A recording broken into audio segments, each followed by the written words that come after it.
शहर हुआ करता था, और वो खूबसूरती और वो एक तनव्वुर आपको हर जगह पे नजर आता था उस शहर में, पुरअमन शहर था। लेकिन फिर उसके बाद जब पाकिस्तान बनने के बाद इन्होंने आहिस्ता आहिस्ता सोचना शुरू किया कि अब चूंकि आइडियोलॉजिकल स्टेट बनाई है, तो उस आइडियोलॉजिकल स्टेट की रिफ्लेक्शन लाहौर में भी नजर आनी चाहिए। तो फिर कृष्ण नगर जो हुआ करता था उसको इन्होंने बना दिया जनाब इस्लामपुरा। क्यों सर? दोष होता है कि इतनी इंटॉलरेंस और इतनी मतलब लोगों की जिसे कहना चाहिए जिंदगी में हमने बिल्कुल 360 डिग्री का टर्न ले लिया आफ्टर 80 समझिए या 78 79 कि वो हर चीज बदल गई भी कर रहे हैं, इतनी अवेयरनेस भी हमें आ गई है, लेकिन हमारे अंदर वो बात नहीं है। आप लाहौर की रिचनेस का अंदाजा इस बात से लगाइए कि बॉम्बे में भी रेड लाइट एरिया है, फारस रोड और ग्रांट रोड, जी जी। कलकत्ता में भी है, लखनऊ में भी है, हैदराबाद दक्कन में भी है। लेकिन संजय लीला भंसाली ने फिल्म बनाई तो लाहौर की हीरा मंडी में बनाई। आप आ गए इस तरफ। अच्छा, कई लोगों ने नमस्कार, मैं अमर जैदी और एक बार फिर से आप सबके साथ हाजिर हूँ नए प्रोग्राम के साथ। और आज हम बात करेंगे लाहौर की। कहा जाता है कि जिन्हें लाहौर नहीं देखा उते जमिया ही नहीं, और ये कहावत अक्सर सुनने के लिए मिलती है। लाहौर एक इंडिया, जब अगर हम प्री पार्टीशन इंडिया की बात करें तो एक ऐसा शहर होता था नॉर्दर्न इंडिया का जहाँ पर संस्कृति, कल्चरली एक रिच सिटी की तरह से देखा जाता था। आज हम उस ओल्ड लाहौर की बात करेंगे। उसी पे बात करने के लिए हमारे साथ दो खास मेहमान मौजूद हैं। राशिद सईद खान साहब खुद लाहौर से ही हैं, मॉडल टाउन में रहते हैं, और वसीम अल्ताफ साहब हमारे शो पर अक्सर आते हैं। आप दोनों का बहुत बहुत स्वागत है। नमस्कार। नमस्कार जी। सबसे पहले राशिद साहब आपसे सवाल, क्योंकि आपने वो लाहौर भी देखा है जो एकदम पार्टीशन के बाद वाला, और आज का लाहौर भी आप देख रहे हैं। लाहौर वो एक सिटी जो कल्चर के हिसाब से कल्चरली बहुत रिच होता था। आज किस हालात में है? क्या आप उसको किस तरह से देखते हैं? जो लाहौर है बदला है, कैसा है? अंबर, उसमें ख़ास बात एक ये है कि नेचुरली जब पार्टीशन हुई उस वक्त तो मतलब ज़ाहिर है मैं भी नहीं था, पैदा हुआ, लेकिन ये कि जो सुना लोगों से देखा तो यहाँ एक तरह का बहुत ही उस वक्त जो कि हमारे पाकिस्तान में बहुत शहरों में कम है कि कॉस्मोपॉलिटन था ये।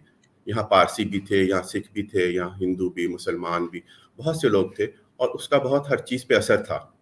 और अब वो उसके ज़ाहिर है जिस वक्त पार्टीशन हुई तो उनके सब लोग जो चले गए छोड़ के वहाँ से, तो उनकी जाने की वजह से बहुत एक वैक्यूम सा हुआ, और बहुत सी जो ट्रेडिशंस थी वो आहिस्ता आहिस्ता चीज़ों की ख़त्म हुई। जैसे खाने पीने की कुछ चीज़ें ऐसी थी जो ख़ास यहाँ का की चीज़ें होती थी, जो यहाँ के पुराने रहने वाले थे उनका ख़ास नाश्ता कहा जाता है। जैसे इंडिया में हम लोग तो नहीं नाश्ता, हम तो सुबह की का जो ब्रेकफास्ट है उसको नाश्ता कहते हैं, लेकिन वो चीज़ें जो शाम की चाय के साथ या शाम को बनती थी, तरह तरह की फ्राइड चीज़ें और किस्म की वो चीज़ें, वो सब चीज़ें वो यहाँ की बदल गई।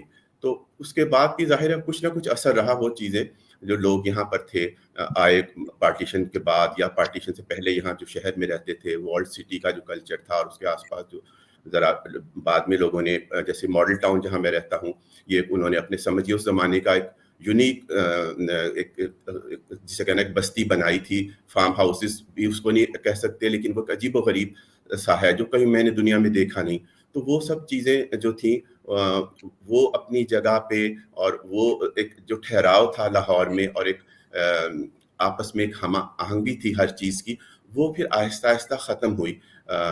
आई थिंक लेट 80s और 90s में बहुत चेंज आ गई।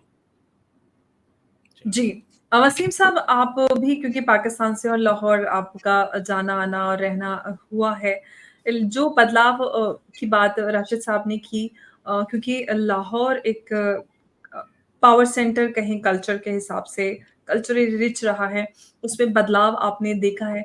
किस तरह के लोग हुआ करते थे? क्या डेमोग्राफिक जो स्टेटस था उस वक्त, किस तरह के लोग होते थे? क्या रहन-सहन होता था? और क्या बदलाव हम देख रहे हैं उस पूरे रहन-सहन और कल्चर में आज?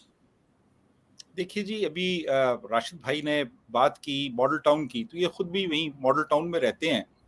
मॉडल टाउन जो था वो एक बड़ा प्लान्ड किस्म का एक टाउनशिप हुआ करता था और उसमें यूँ था कि उसके 4 उन्होंने बड़े हिस्से किए हुए थे और एक हिस्सा जो था उसके सेंटर में मस्जिद थी, एक और जो दूसरा हिस्सा था उसके सेंटर में एक मंदिर था, एक हिस्से के सेंटर में गुरुद्वारा था और एक हिस्सा जो था उसके मरकज़ में चर्च हुआ करता था। अच्छा, 1300 फैमिलीज़ पार्टीशन से पहले रहा करती थीं, जिनमें से 1100 हिंदुओं और सिखों और दूसरे मज़ाहब के लोगों की थी। सिर्फ़ 200 फैमिलीज़ थी मुसलमानों की और लाहौर तकरीबन समझ लें कि 50% या इससे कुछ कम ज़्यादा जो था वो उसमें नॉन मुस्लिम्स रहा करते थे। मेन जो यहाँ पे बिज़नेस सेंटर्स थे, जो प्रॉपर्टी थी वो नॉन मुस्लिम्स की थी लाहौर में। सर गंगाराम जो थे उन्होंने एक बड़ा पिवटल रोल प्ले किया लाहौर की तज़ीन और नुमाइश में, लाहौर की कंस्ट्रक्शन में, लाहौर की को एक शक्ल देने में। यानी मेयो कॉलेज ऑफ आर्ट्स जो अब एनसीए कहलाता है उसकी जो बिल्डिंग थी, जो डाकखाना पोस्ट ऑफिस की बिल्डिंग थी, एचिसन कॉलेज था, ये सारा उन्होंने बनाया, यानी उन्होंने सारा डिजाइन किया ये और एक शक्ल दी लाहौर को। वो जो आज हमें बड़ी-बड़ी बिल्डिंग्स नज़र आती हैं लाहौर में, जो कि लाहौर की पहचान हैं, उनमें एक मेजर रोल उनकी कंस्ट्रक्शन में जो था वो सर गंगाराम का था। और वो किस तरह के आदमी थे कि वो लाहौर के कमिश्नर के पास गए और उन्होंने कहा जी कि यहाँ पे एक कॉमर्स कॉलेज होना चाहिए। वो जो अंग्रेज था उसने कहा जी बिल्कुल मैं भी आपसे एग्री करता हूँ, लेकिन हमारे पास कोई जगह नहीं है कॉमर्स कॉलेज बनाने की। उन्होंने जेब में हाथ डाला, चाबियों का गुच्छा निकाला और अपनी एक जायदाद की चाबियां उसकी मेज पे रख दी कि ये ले लें, यहाँ पे बना लें। और वो फिर हेले कॉलेज ऑफ कॉमर्स जो था वो वजूद में आया। तो बड़ा एक लोगों में एक प्यार था, हम-आहंगी थी, ईद, बैसाखी और क्रिसमस और होली, दिवाली सब मिल-जुल के मनाते थे और उसमें कोई तख़सीस नहीं थी कि ये हिंदुओं का त्योहार है या सिखों का है या मुसलमानों का है या ईसाइयों का। सब मिल-जुल के बड़े प्यार मोहब्बत से रहा करते थे और बड़ा एक हार्मनी थी, बड़ी रिचनेस थी कल्चर में। लाहौर में आपको मैं बताऊं कि यानी 1920s में फिल्में बनना शुरू हो गई थी लाहौर में। उस तो 1920s में अ, लाहौर में यानी एक कल्चरल हब था ये और बहुत यानी यहाँ पे आपको एक डाइवर्सिटी नजर आती थी, यहाँ आर्टिस्ट्स भी थे। ये वही शहर है जिसमें अमृता शेरगिल भी रहती थी, ये जी। वही शहर है।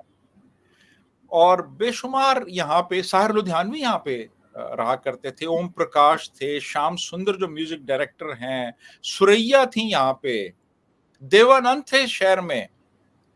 किस किस का नाम आपको बताएं, बताइए। शहर से थे। तो बहुत एक कल्चरली रिच शहर हुआ करता था ये। जी जी। अंबर।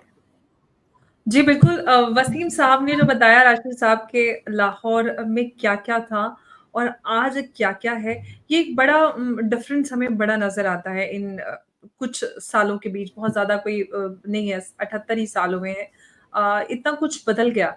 इसके पीछे का रीज़न आप क्या देखते हैं? क्योंकि हम बहुत सारे वेस्टर्न मुल्कों में जाते हैं, हज़ारों इनफैक्ट आप पूरे कहीं पे भी चले जाएँ, हज़ारों साल पुराने शहर मिल जाएँगे, उनको वैसे ही कल्चरली प्रिज़र्व किया जाता है।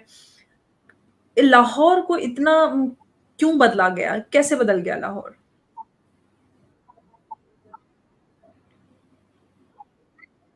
राशिद साहब ये सवाल मेरा आपसे है।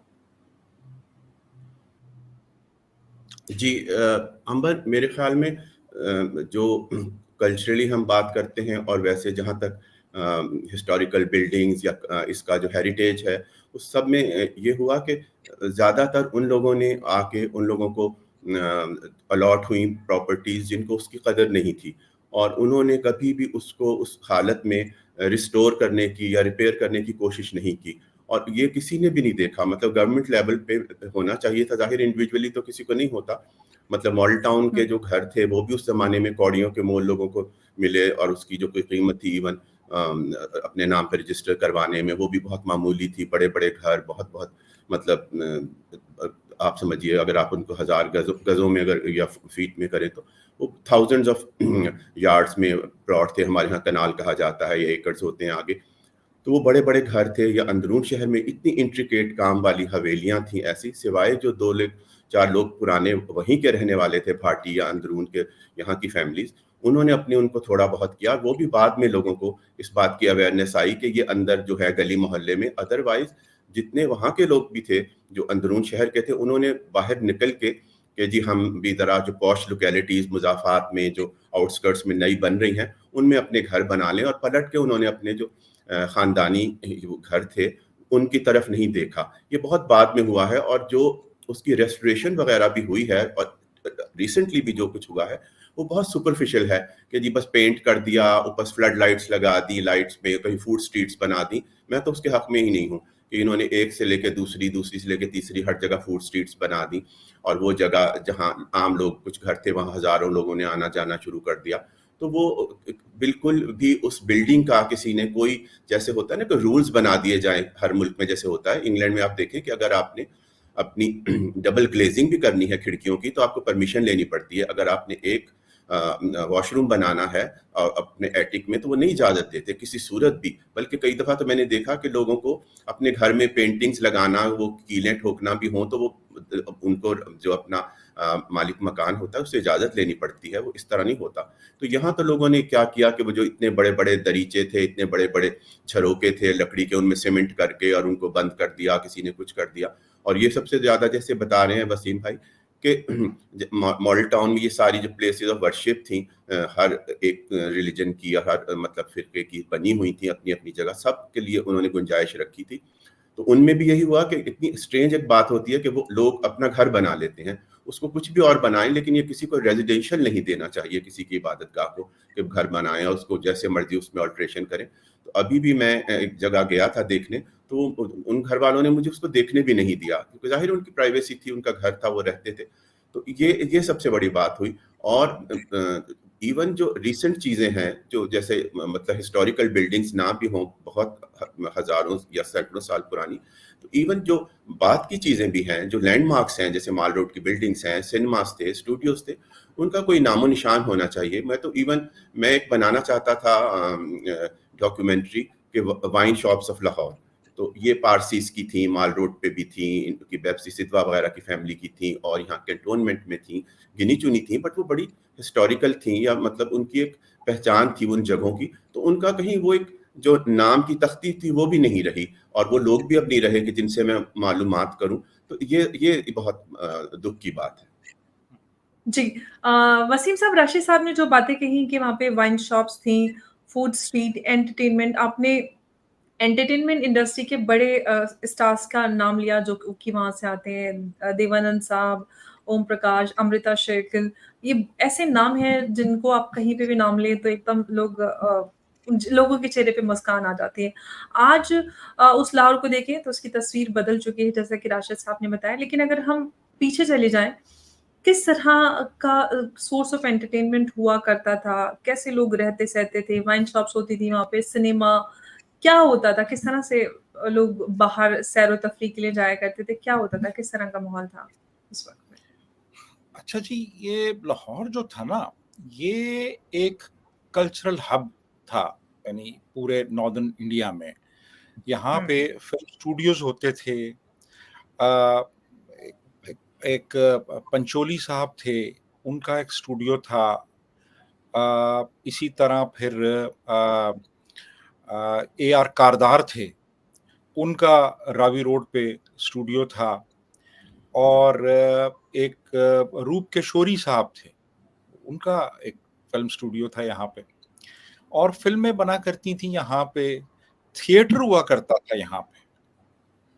और उसके अलावा फिर लोग शाम को बैठकों में बैठते थे और वहाँ पे गपशप होती थी, शेर व शायरी होती थी और किसी किस्म का उसमें इम्तियाज़ नहीं बरता जाता था कि किसका ताल्लुक किस मज़हब से है, किस फ़िरके से है, किस मसलक से है। सब लोग लाहौरी थे और उनमें एक ख़ास किस्म का उनमें एक मिज़ाह था उनमें एक ओपननेस, बड़े इनवाइटिंग लोग थे। ये कैरेक्टर आज भी आपको नज़र आता है लाहौर में। लाहौर के लोग जो हैं, बड़े खुले दिल के लोग हैं।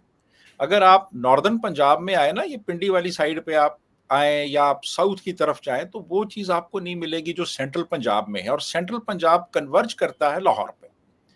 बड़े खुले दिल के और बड़े मेहमान नवाज़ लोग। यानी अगर कोई मेहमान आ गया है, जेब में पैसे नहीं है, तो उधार लेके उसकी खातिर मदारत करेंगे। इस तरह के लोग थे लाहौर में। और बड़े आपको शुरा भी मिलते हैं, यानी उस्ताद दामन जो थे वो भी लाहौर में थे। कृष्ण चंद्र जो थे वो लाहौर में रहे। बेशुमार हमारे आला पाए के जो शायर थे, हमारे जो अदाकार थे, वो लाहौर में रहा करते थे और बड़ा पीसफुल शहर था। यहाँ पे पार्क्स होते थे, लॉरेंस गार्डन था, वहाँ पे लोग जाया करते थे घूमने फिरने के लिए। मंटो पार्क था जो फिर बाद में इन्होंने वो मीनार पाकिस्तान बना के उसको एक खास शक्ल दे दी। वहाँ पे लोग जाते थे। फिर हिस्टोरिकल बिल्डिंग्स थी, शालामार बाग था, बादशाही मस्जिद, किला, इधर लोग घूमने फिरने जाते थे और मतलब बहुत ही एक तरह का ना एक रिचनेस थी वहाँ के कल्चर में, वहाँ के लोगों में, वहाँ के रहन सहन में और बड़ी अपनाइयत का एहसास होता था। फिर उसके अलावा यूनिवर्सिटीज़ थी, बेहतरीन यूनिवर्सिटीज़, पंजाब यूनिवर्सिटी, उसके बाद फिर नेशनल कॉलेज ऑफ आर्ट्स, उसके बाद फिर गवर्नमेंट कॉलेज लाहौर। यानी गवर्नमेंट कॉलेज लाहौर जो है वो नॉर्दर्न इंडिया के जो बेहतरीन तालीमी इदारे हुआ करते थे उनमें से एक था। बहुत से ऐसे यहाँ पे जो कि जिन लोगों ने बाद में नाम कमाया वो यहाँ गवर्नमेंट कॉलेज लाहौर में पढ़ते रहे। हरगोबंद खुराना, जिनको मेडिसिन एंड फिजियोलॉजी का नोबेल प्राइज मिला, वो एफसी कॉलेज लाहौर में पढ़ते थे। और इसी तरह आप देखिए डॉक्टर अब्दुल सलाम थे, वो गवर्नमेंट कॉलेज लाहौर में पढ़ते रहे, जिनको नोबेल प्राइज मिला फिजिक्स में, वो गवर्नमेंट कॉलेज लाहौर में पढ़े। तो बड़ा एक कह लें कि एक खूबसूरत शहर हुआ करता था और वो खूबसूरती और वो एक तनव्वो आपको हर जगह पे नजर आता था उस शहर में। पुरअमन शहर था। लेकिन फिर उसके बाद जब पाकिस्तान बनने के बाद इन्होंने आहिस्ता आहिस्ता सोचना शुरू किया कि अब चूंकि आइडियोलॉजिकल स्टेट बनाई है तो उस आइडियोलॉजिकल स्टेट की रिफ्लेक्शन लाहौर में भी नजर आनी चाहिए। तो फिर कृष्ण नगर जो हुआ करता था उसको इन्होंने बना दिया जनाब इस्लामपुरा। क्यों सर? इस्लामपुरा। बिल्कुल जी, बिल्कुल। लेकिन अभी भी हम कृष्ण नगर ही कहते हैं। अभी भी हम कृष्ण नगरी कहते हैं। धर्मपुरा जो था उसका नाम मुस्तफाबाद हो गया, लेकिन आज भी लोग धर्मपुरा ही कहते हैं। कोई नहीं जानता उसको, तो बिल्कुल नहीं हम जानते। उसको कोई नहीं जानता। जी, वो आज भी धर्मपुरा है। बिल्कुल। वो आज भी धर्मपुरा है। गंगाराम अस्पताल, उसका नाम ये चेंज नहीं कर सके क्योंकि ट्रस्ट की मलकियत है। गुलाब देवी। हाँ जी, गुलाब देवी हॉस्पिटल। आप देखें, अब एक और इसमें आप चीज देखिए कि ये इसमें आधे तकरीबन मुसलमान थे, लेकिन आपको जितनी भी फिलंथ्रोपिक और चैरिटी की आपको एस्टैब्लिशमेंट्स नजर आती हैं, चाहे गुलाब देवी अस्पताल है, चाहे गंगाराम अस्पताल है, चाहे इसके अलावा लेडी विलिंगडन अस्पताल है, ये सब जी गैर वसीम साहब, और जो ये फातिमा जिना मेडिकल कॉलेज है, ये भी जानकी देवी था। ये जानकी देवी, ये भी जानकी देवी था। जानकी देवी था। बिल्कुल। यानी ये आप सब आज भी आप लाहौर के पुराने कॉलेजों में जाएं, स्कूलों में जाएं, तो वहां जो सीढ़ियां हैं उनके ऊपर नाम लिखे हुए हैं उन हिंदुओं के, उन सिखों के जिन्होंने डोनेशंस दी। बिल्कुल। और उन डोनेशन से वो इदारे जो हैं उनको बनाया गया, उनमें एडिशंस की गई। आज भी जी। शाज़ो वसीम नादिरी आपको किसी मुसलमान का नाम नज़र आएगा। बिल्कुल, तो ये वो लाहौर था। बिल्कुल। और इन लोगों के स्टैच्यूज़ थे तकरीबन, ये जो समिट जब हुआ है ना हमारा 74 का, तो उस वक़्त तक जी। यहाँ 400 के करीब उनके सबके स्टैच्यूज़, वो जैसे यादगार तौर पे रिवाज है इंडिया में भी ना, कि जिनको आप लोगों को आप समझते हैं इस काबिल, जिन्होंने इतनी बड़ी चीज़ें बनाई और इतनी कुछ इस तरह के काम किए, फिर उनके सबके स्टैच्यूज़ थे यहाँ बड़े प्रोमिनेंट। अब वो सिर्फ़ एक यूनिवर्सिटी के सामने रह गया है, जो उनके फर्स्ट चांसलर थे, बाकी सब हटा दिए। मुझे अच्छा, यहाँ साढ़े पे से इन्होंने जो स्टैचू की बात की है, एक छोटा-सा सांचा है मंटो का, वो याद आ गया जी, कि प्लीज़ कहें। सर गंगा राम का एक मुजस्समा माल रोड पे नस्ब था और ये पार्टीशन के बाद लोग आए हैं और वो दंगे फसाद कर रहे हैं। तो एक बंदे ने एक जूतों का हार पकड़ा और वो उस स्टैचू के ऊपर चढ़ा के मैं सर गंगा राम के मुजस्समे को जूतों का हार पहना दूं। ऊपर चढ़ रहा था कि नीचे गिर गया और जख्मी हो गया। तो किसी ने आवाज लगाई, इसको गंगा राम अस्पताल ले जाओ। वाह, वाह! बस यही देखिए, इतनी सी 4 लाइनों में अफ़साना पूरा बन जाता है। ओह गॉड! क्या मतलब, क्या 4 लाइनों का जो ये इतना इफेक्टिव अफ़साना था, अफ़साना क्या कि एक पूरा वाक़या है सच। वाक़या है, जी। तो और सच्चा ये वाकया। सच्चाई भी है इस पूरे इंडिया से पाकिस्तान निकलने की, जो पूरी वो रही कार्रवाई, उसकी सच्चाई यही है कि आप बिल्कुल, सर गंगा राम के गले में जूतों का हार डाल रहे जी, हैं और फिर जी, आपको जी। ले जाया जा रहा है गंगा राम अच्छा, अस्पताल। अब जी, अंबर राशिद साहब अफ़सोस आप की कुछ कह रहे थे। अफ़सोस की बात ये होती है कि हम ना कोई ऐसी जो पॉज़िटिव बातें हैं उनको बताते हैं, और जो ऐसी चीज़ें हुई, ये वाक़यात, मतलब नई जनरेशन को, तो हम जैसे लोग जो हर वक़्त जिनके घर में ये बातें होती हैं, हम अपने बच्चों को नहीं ये बता सकते, क्योंकि वो ज़्यादा बाहर से सीखते हैं, लोगों से, अपने दोस्तों से, या बाहर पढ़ने जाते हैं। तो उनको अपनी यहाँ की, शहर की, मेरे तो शायद बच्चों को बहुत सी इन गली मोहल्लों को कभी ज़िंदगी में भी ना देखा हो, ये जगह थी, क्योंकि इतना फैला हुआ पुराना। बाकी तो अब जो पॉश लोकेलिटीज़ हैं उनको सब कोई जानते हैं, यहाँ इस फ्लाईओवर से वहाँ निकले, उधर गए, इधर हुआ, लेकिन ये जो चीज़ें हैं जानने वाली, उसका कोई नहीं, किसी को भी उसका अदराक नहीं कि ये कितनी, मतलब जो बातें, वाक़यात उस चीज़ से हैं। और मतलब लाहौर की अगर माल रोड की सिर्फ़ आप देखिए, जैसे वसीम साहब ने बताया, आप गंगा राम के फ्लैट्स देखिए, मैंने बहुत अरसे बाद देखे, कि आप जाते हैं बिल्डिंग के पीछे, वो शीज़ान के वहाँ से गली में से जाते हैं, तो आप दंग रह जाते हैं। वो एक फ्लैट्स बने हुए हैं इतने खूबसूरत, जहाँ ये अमृता शेरगिल भी रहती थी, देखने के काबिल है। वो अभी भी ऐसे हैं कि हर कोई उनको, जिसे हसरत होगी कि हम इनमें काश रह सकते हो, इतने खूबसूरत छोटे-छोटे से बिल्कुल।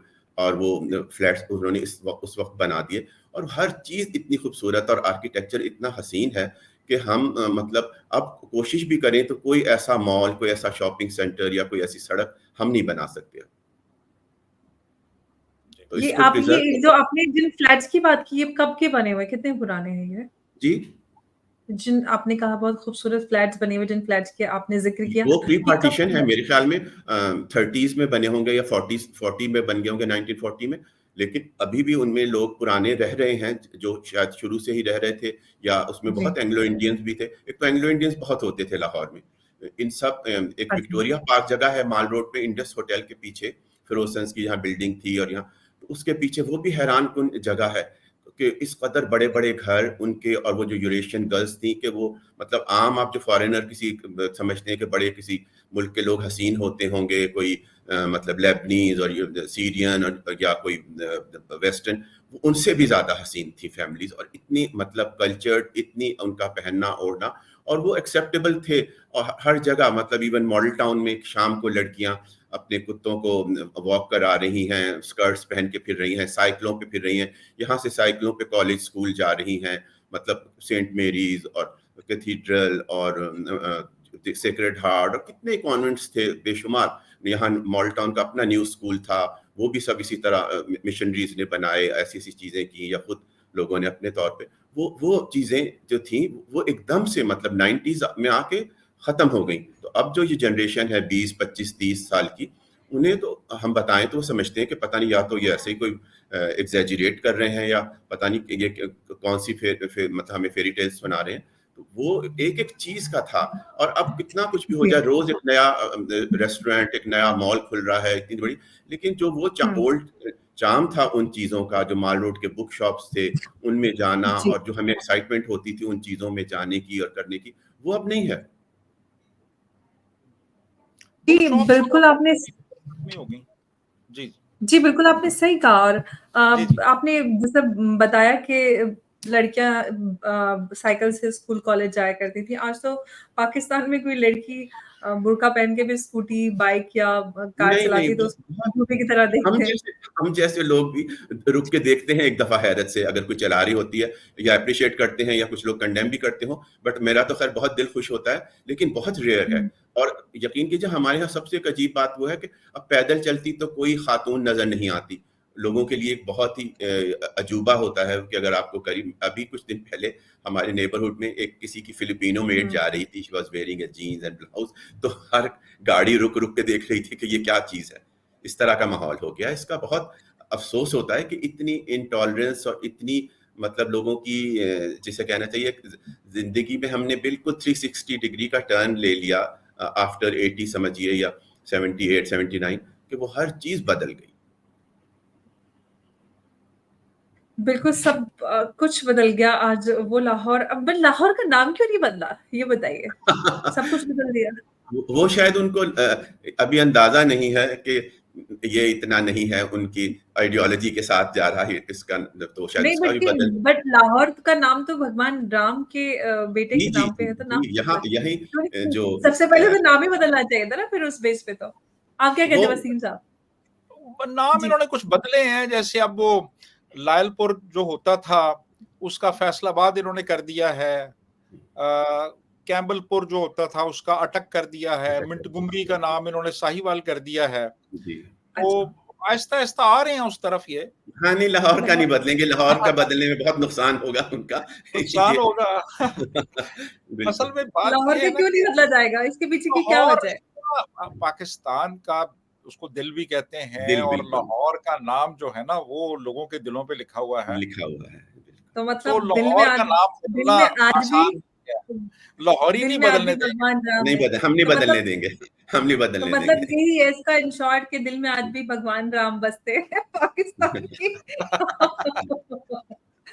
ये राशिद भाई ने बात बताई कि मॉडल जी टाउन में और दूसरे इलाकों में खवातीन वो बाकायदा साइकिल्स चलाया करती थी। ये जी वही शहर है, कैनेड कॉलेज यहीं पे था, और वहाँ पे मैं आपको बताऊं कि वो कामिनी कौशल जो हैं वो यहाँ जी कैनेड कॉलेज जी में पढ़ती रही हैं, और बहुत सी खवातीन जो थी वो साइकिलों पे जाया करती थी कैनेड कॉलेज। अब आज कल तो आपको कोई नजर ही नहीं आएगी नहीं, साइकिल साइकिल। का तो अगर होगी भी तो वो बड़ी साइकिल बिना लोगों हिजाब के बुर्के लिए। की नजर नहीं आएगी।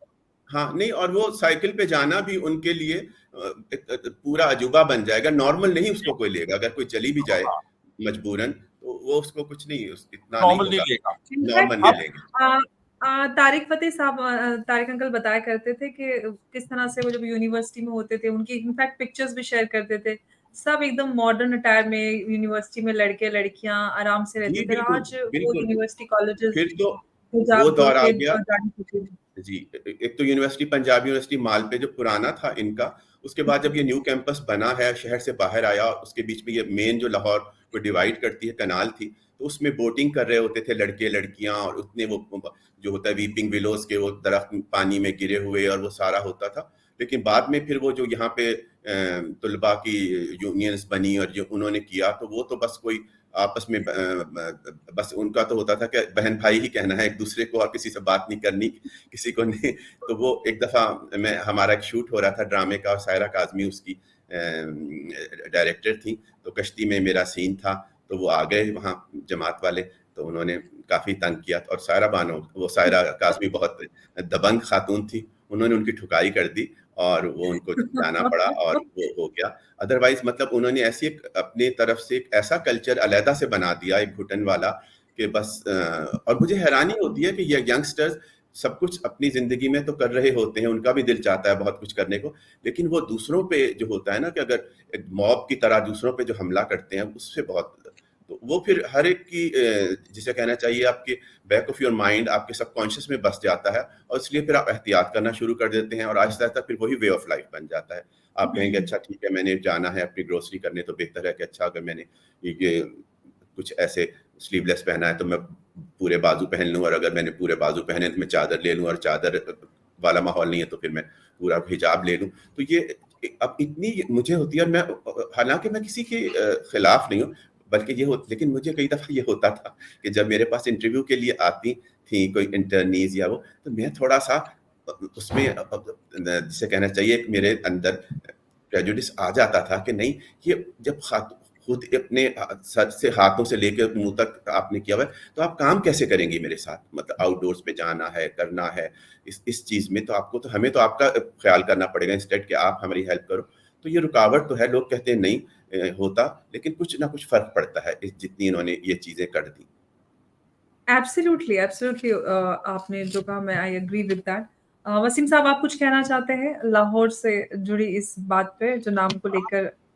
जी। मैं ये कह रहा था कि लाहौर जो था ना, ये एक लिटरेरी हब भी था नॉर्दर्न इंडिया जी। में, और फिर काफ़ी अरसे तक लाइब्रेरीज वगैरह।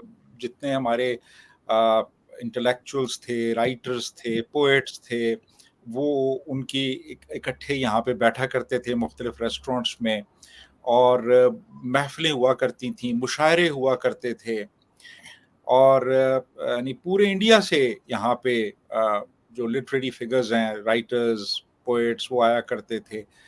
तो किताबों की बहुत सी दुकानें होती थीं, बड़े अच्छे-अच्छे रेस्टोरेंट्स होते थे, माल रोड बड़ी एक खुली रोड थी, अब भी है, अब खैर एनक्रोचमेंट। लाइब्रेरीज भी होती होंगी फिर उधर काफ़ी सारी। लाइब्रेरीज थी, उनमें लोग जाते लाइब्रेरीज। थे। म्यूज़ियम एक लाहौर का वो जो अजायब घर है, म्यूज़ियम वो था। फिर उसके दयाल सिंह की कॉलेज की लाइब्रेरी बहुत कमाल थी। जी, वो राम मोहन रॉय, जी। दयाल सिंह कॉलेज की लाइब्रेरी थी, उसके जी, साथ जी, राम मोहन रॉय का हॉस्टल जी, था, जी, जी, वहाँ पे भी एक लाइब्रेरी थी। जी। ओपी नैयर जो थे वो फ्लेमिंग रोड लाहौर पे रहा करते थे। अच्छा। और उसके अलावा और मैं आपको कुछ और भी बताऊं कि इतनी हार्मनी थी लोगों में कि पार्टीशन जब हुई है तो मॉडल टाउन लाहौर में एक साहब रहा करते थे जिनका नाम था अ, अ, मैं अभी खैर मेरे ज़हन में उनका नाम आ जाएगा। वो जी, जी। ओपी नैयर के जो वालिद थे ना, उनके वो दोस्त थे। अच्छा। अच्छा, तो ओपी नैयर की फैमिली चली गई थी, लेकिन वो यहीं लाहौर में थे, तो उनकी जान को खतरा लाहक हो गया था।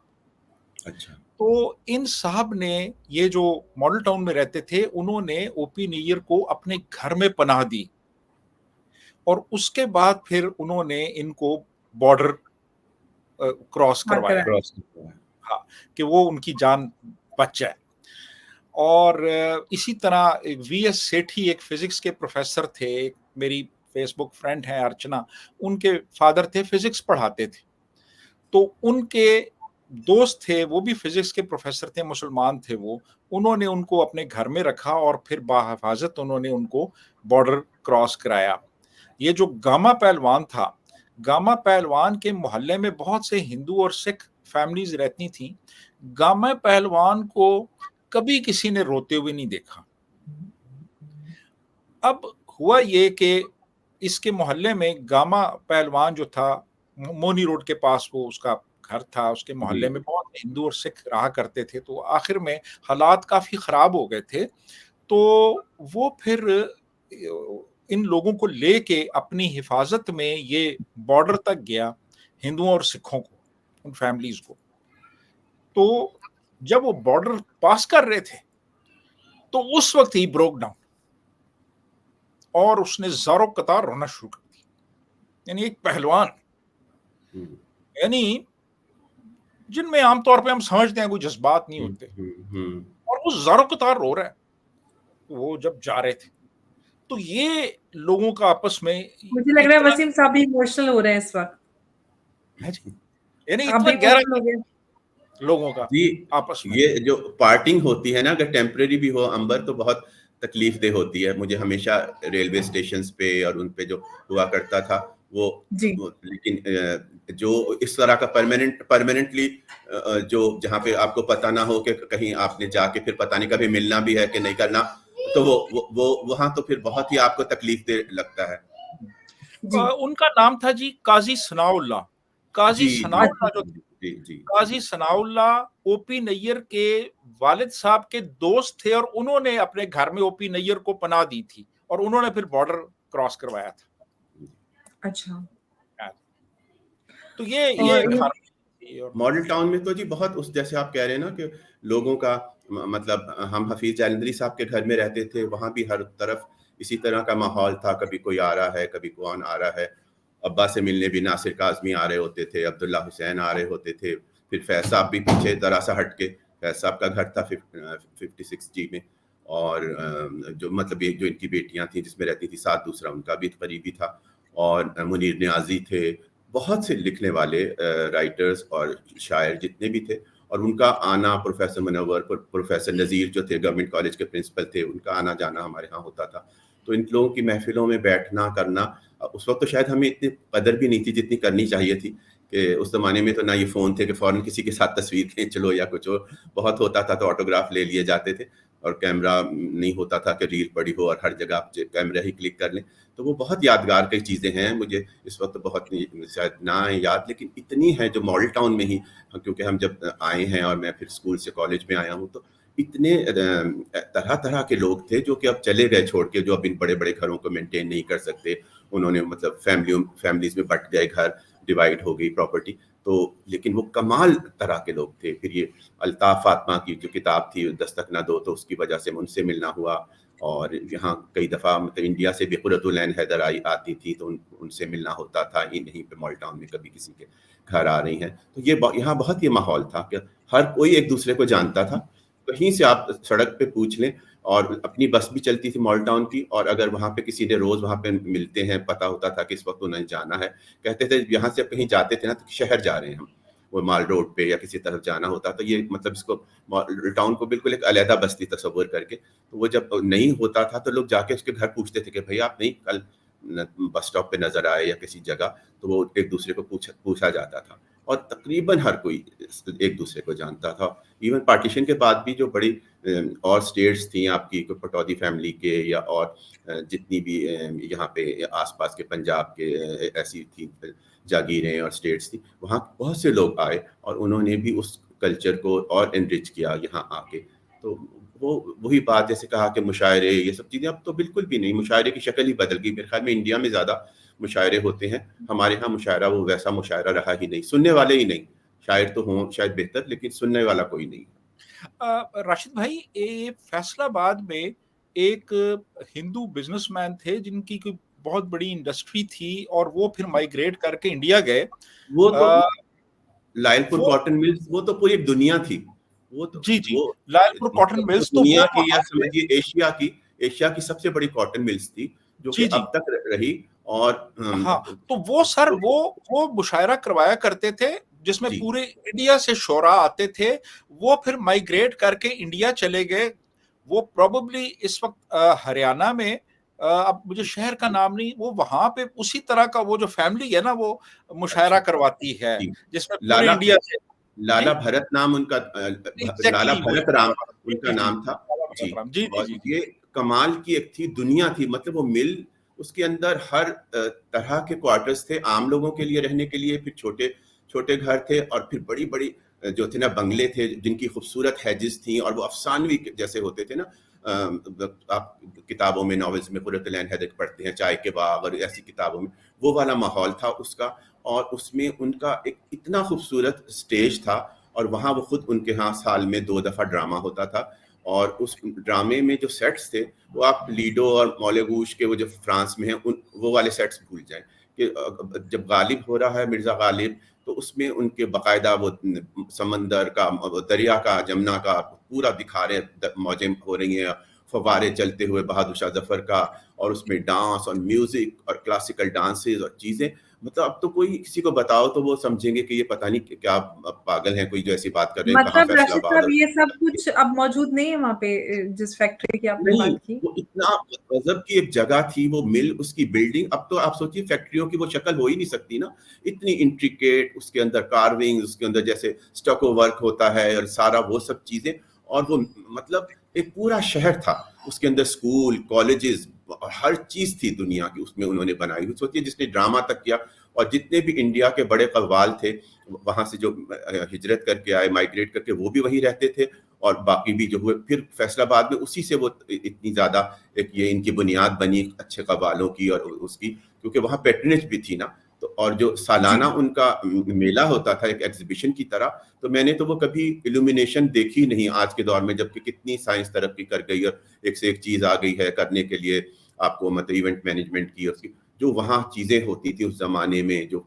लाइटों से बने हुए, और वो फिर कई दिन का वो होता था, उसमें यही सारा वैरायटी प्रोग्राम्स और जो मुशायरे, सब इंडिया से, कैफी आजमी, मजरू सुल्तानपुरी, और हर एक वहां से भी आते थे और यहाँ के भी, सब लोग उसमें शरीक होते थे।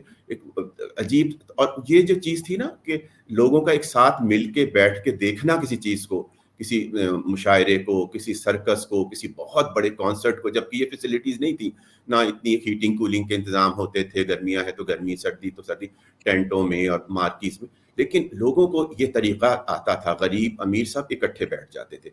यही लाहौर में था कि जैसे यहाँ पर हमारा जो लॉरेंस गार्डन में पहाड़ी है, उसमें जो ओपन था, ये ओपन एयर थिएटर था अलहमरा का, जो बाद में बना है, उसमें कामनी कौशल वगैरह ड्रामा करती थी, ये लोग सब करते थे, वो अभी तक ट्रेडिशन है। वो जो 5 दिन की अक्टूबर के एंड या नवंबर के शुरू में Pakistan, all Pakistan music conference होती है। हयात मोहम्मद खान साहब थे जिन्होंने पार्टीशन के फौरन बाद उसको इस सोसाइटी को बनाया। जी, हयात मोहम्मद खान, जी जी। तो वो वहाँ यही था कि टांगे वाला भी बैठा होता था, वो एम्फी थिएटर था पहाड़ी के ऊपर, तो वहाँ सर्दियों की शाम में अपनी अपनी चाय, अपने अपने कुशन साथ आप लेके जाते थे एम्फी थिएटर में। वहाँ पे वो सब जो बनी हुई थी, मतलब सीमेंट में या मार्बल में बनी हुई वो सारी उसकी स्टेयर्स थी, वहाँ अपने अपना लोग इंतजाम करते थे, और बड़े से बड़ा आदमी जो था इंडस्ट्रियलिस्ट वो भी जाता था, और आम आदमी। उसके बाद तो फिर वो जो अब हालात हैं कि लॉ एंड ऑर्डर की सिचुएशन के नहीं पता होता कि क्या हो और किस तरह हो, तो कई दफ़ा वो कैंसिल भी हो जाती है जब कोई थ्रेट होता है। तो वो चीज़ें बहुत इंसान मिस करता है। हम मतलब मिस ही नहीं करते थे उन चीज़ों को कि अगर जब ये आ रही है ज़रूर जाना है। 5 दिन का है, उसमें एक दिन आम एमेचर्स का होता था, फिर एक दिन गज़ल का है, एक दिन प्योर क्लासिकल का है, एक दिन फोक का है, फिर एक इंस्ट्रूमेंटल है लोग, वो फिर सबके प्राइज होते थे। उसके कई उसमें थे लोगों के नाम से जो थे, मुराद साहब उनके नाम से, कई लोगों के नाम से वो आपको जो मिलते थे इनाम, तो बहुत बड़ी बात होती थी लोगों के लिए, कमाल का एक। मैं लाहौर के ह्यूमर और लाहौर की जो कल्चरल डाइवर्सिटी है उस पे एक छोटा सा एक आपको मैं एक वाकया बताऊं कि कन्हैया लाल कपूर जो थे वो गवर्नमेंट कॉलेज लाहौर में पढ़ते रहे, तो वो राइटर थे, तो बड़ा ह्यूमर उनका जबरदस्त था, ह्यूमर जबरदस्त था, ह्यूमर जबरदस्त। तो जब कॉलेज में एडमिशंस होते थे तो प्रिंसिपल और उनके साथ एक पैनल हर स्टूडेंट का एक इंटरव्यू लिया करता था। तो कन्हैया लाल कपूर जो थे वो बहुत पतले थे और बहुत लंबे थे। अच्छा। तो पितरस बुखारी जो प्रिंसिपल थे गवर्नमेंट कॉलेज लाहौर के, वो उस पैनल को चेयर कर रहे थे और वो इंटरव्यू कर रहे थे हर स्टूडेंट का। तो जब कन्हैया लाल कपूर आए तो उन्होंने देखा, उन्होंने नीचे से ऊपर तक, और उन्होंने कहा कि भाई तुम वाकई इतने लंबे हो या इंटरव्यू के लिए कद लंबा करवा के आए हो? वो पितरस भी बहुत प्रस्त थे जी।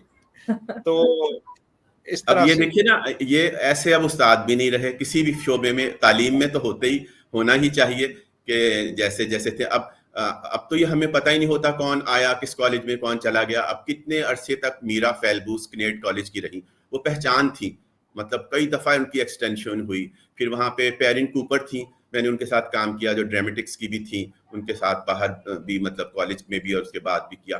तो वो पूरे एक अच्छा लाहौर का जो था ना अंबर, मैं ये समझता हूँ कि उस जमाने में लोग आइकॉन्स होते थे, लोग पहचान होते थे, उनकी वजह से लाहौर Absolutely. पहचाना जाता था। ये नहीं होता था अच्छा जी वो फलाना रेस्टोरेंट है या वहाँ पे या ये मॉल खुला है या ये चीज़ है, उसकी जैसे अब लोगों के लिए है माइलस्टोन्स हैं या ये चीज़ें हैं इम्पोर्टेंट। तो उस ज़माने में लोग थे, फैज़ साहब की फैमिली, फैज़ साहब की बेटियाँ, उनके दामाद, आगे उनके बच्चे, उनका होता था।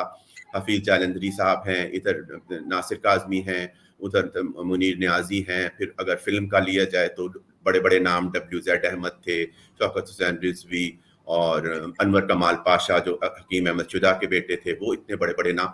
अपने ही उनका फिर जो जिस तरह चीज़ें थी, वो लोगों से हम लाहौर को पहचानते थे। हमें उनसे मिलने का शौक़ होता था। हमें ये नहीं होता था कि हम कहीं बहुत अच्छी जगह जाएँ खाने या बहुत कोई अच्छी चीज़ खरीद लें। हमें ये जो थे ना, हमारा लाहौर उन्हीं से था। जैसे बताया इन्होंने, उस्ताद दामन थे, वो यहीं मेरे ख्याल में अंदरून शहर में रेड लाइट एरिया के पास ही छोटे से कमरे में रहते थे। आई थिंक उनकी बिल्कुल भी कोई उनका और फैमिली मेंबर नहीं था, लेकिन वो उसी तरह उनके अंदर बड़ी अच्छी स्पिरिट होती थी। जो भी उनसे पहचान वाला या कोई अनजान भी आदमी जाता था, मिलता था, वो लोग पूरा एक इंस्टीट्यूशन थे, सब जितने भी लोग थे। अब तो मैं नहीं समझता कि हम इतनी बातें भी कर रहे हैं, इतनी अवेयरनेस भी हमें आ गई है, लेकिन हमारे अंदर वो बात नहीं है। आप Absolutely. लाहौर की रिचनेस का अंदाजा इस बात से लगाइए कि बॉम्बे में भी रेड लाइट एरिया है, फारस रोड और ग्रांट रोड, जी जी।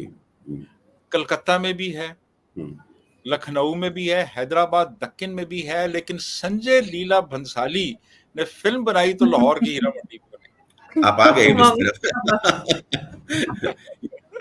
अच्छा, कई लोगों ने किया। मीना बंसाली पहले ही बना चुके हैं, उनको तवाइफ के साथ एक खास फैसिनेशन है, वो बोल जी, चुके हैं इस बात को। बिल्कुल बिल्कुल। देवदास और इस तरह की जी फिल्में पहले कर चुके हैं वो। जी। उससे पहले वो सांवरिया बनाई थी, सावरिया, जिसमें लॉन्च किया था रणवीर रणवीर कपूर थी को, जी। तो और वो इसी तरह की थी।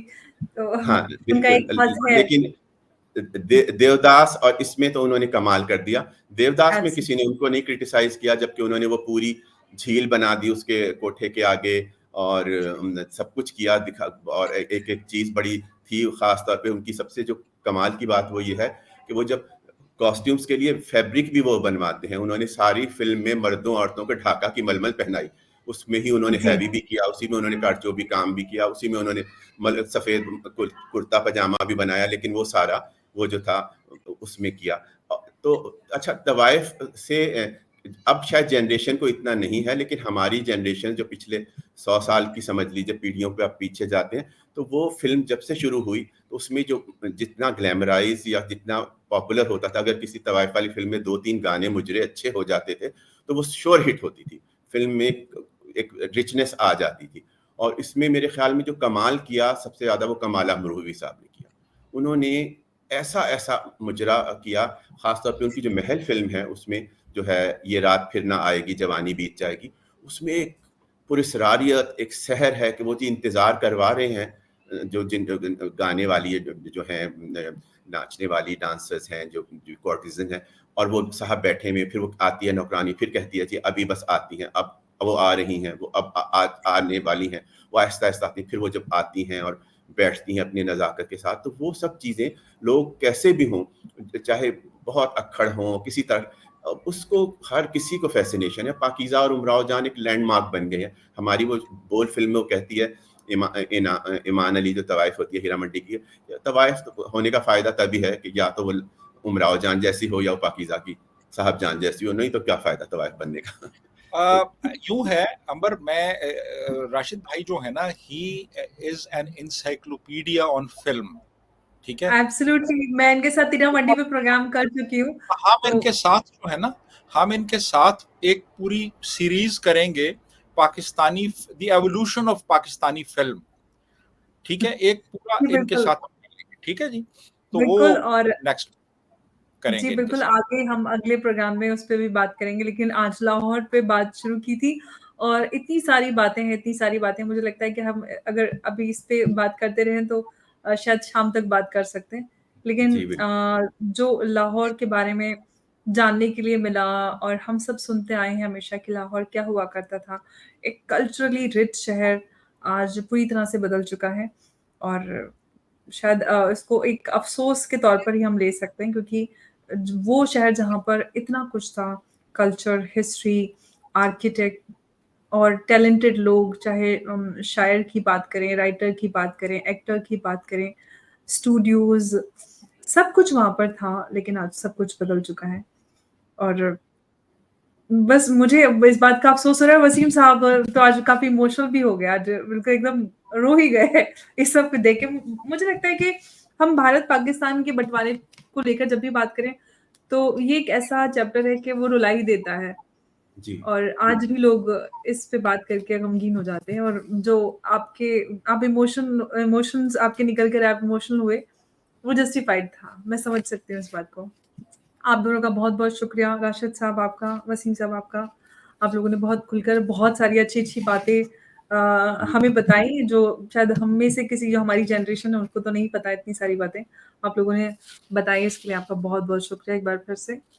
नमस्कार। आपका बहुत शुक्रिया अंबर, बहुत आप हमेशा बुलाती हैं और हमें बहुत अच्छी तरह सुनती हैं। हम जो मर्ज़ी अपनी इधर-उधर निकल जाते हैं, लेकिन ये कि नहीं, बहुत बहुत अच्छा आप जब भी करती हैं, और ये मुझे इस बात की और खुशी होती है कि आप वहाँ बैठ के हमारे शहर के बारे में इतनी अच्छा प्रोग्राम कर रही हैं, और हमारे जो एक तरह से कैथार्सिस भी होता है, और हमारे ख़यालात जो हैं या हमारी सोच है वो औरों तक भी पहुँचती है। और वसीम साहब और मैं हमेशा इन चीज़ों पे वैसे खुद भी बहुत डिस्कस करते हैं, और बहुत अच्छा लगा, और आपको सलामत रहें कि आप इतना अच्छा कर रही हैं। और ये जो शुक्रिया। जहाँ-जहाँ भी लोग देखते हैं, उनको मेरी तरफ से बहुत सलाम, दुआ, नमस्कार और बहुत शुक्रिया।